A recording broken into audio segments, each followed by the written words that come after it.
Os católicos guardam o mês de novembro como o mês de oração pelos fiéis falecidos. Você alguma vez parou para pensar na importância de rezar pelos nossos fiéis defuntos? Rezar pelos que já partiram não é apenas uma tradição antiga, mas sim um ato de amor e caridade cristã. Mas novembro começa com o Dia de Todos os Santos. E se houver algo que conecte esses dois, os falecidos e os santos? Bem, eles estão conectados. Talvez precisemos ampliar nossos horizontes para ver a conexão. Novembro é o mês das almas santas, mas, mais amplamente, é o mês da comunhão dos santos, uma união espiritual que liga todos os fiéis, vivos e falecidos, em Cristo. O Credo dos Apóstolos declara que acreditamos na comunhão dos santos. No entanto, como acontece com muitos conceitos clássicos da teologia católica, talvez não sejam poucos os católicos que estejam confusos sobre o que significa comunhão dos santos.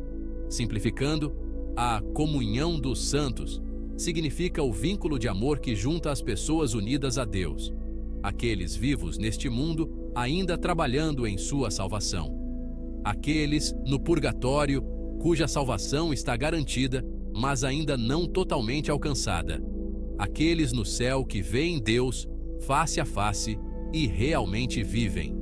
Tradicionalmente, os católicos falam desses três como a igreja militante, sofredora e triunfante. Perceba que isso quer dizer que a igreja é maior do que minha paróquia, ou diocese, ou mesmo toda a igreja aqui e agora na terra. A igreja se estende além do aqui e agora para a eternidade. A igreja não é uma organização que apenas leva você ao céu. A igreja é o céu, com seus ramos preparatórios aqui na terra e no purgatório.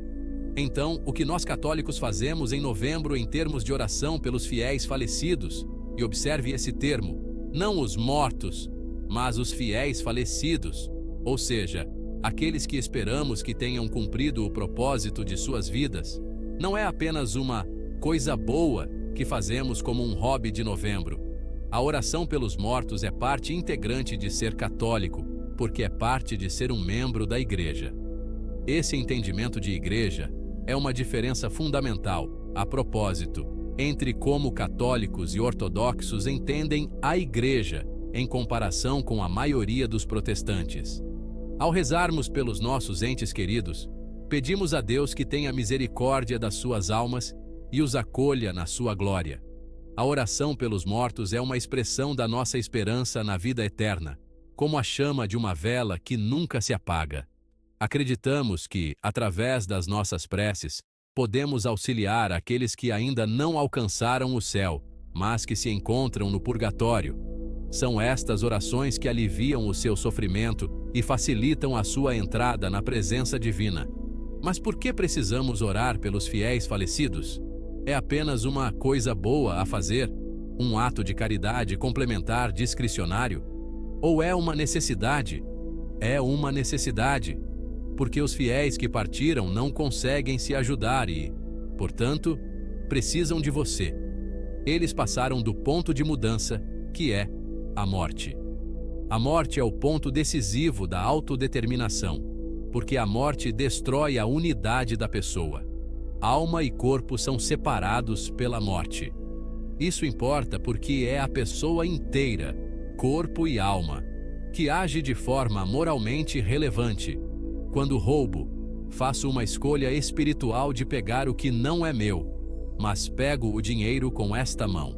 Quando mato, tomo uma decisão espiritual de tirar a vida de outro homem, mas uso estas mãos para estrangular a pessoa. Corpo e alma agem juntos normalmente quando uma pessoa faz uma escolha moral e a morte acaba com sua união. Muitas pessoas não percebem como essa perspectiva difere do que, de outra forma, em nossa sociedade, passa como normal. Desde o século XVII, o pensamento ocidental tem sido atormentado pelo fantasma do cartesianismo, o eu penso, logo eu existo, que reduz a pessoa à consciência com um corpo anexado. Ele é encontrado, por exemplo, quando as pessoas falam sobre os severamente incapacitados, mas não moribundos, por exemplo, os comatosos estáveis, como vegetais, uma alquimia bizarra que transforma as pessoas em coisas.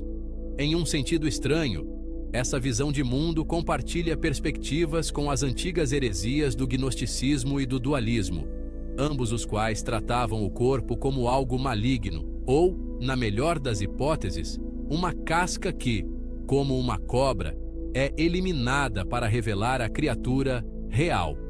Isso não é cristianismo. Como os católicos entendem a morte e sua determinação, mostra por que ela não é.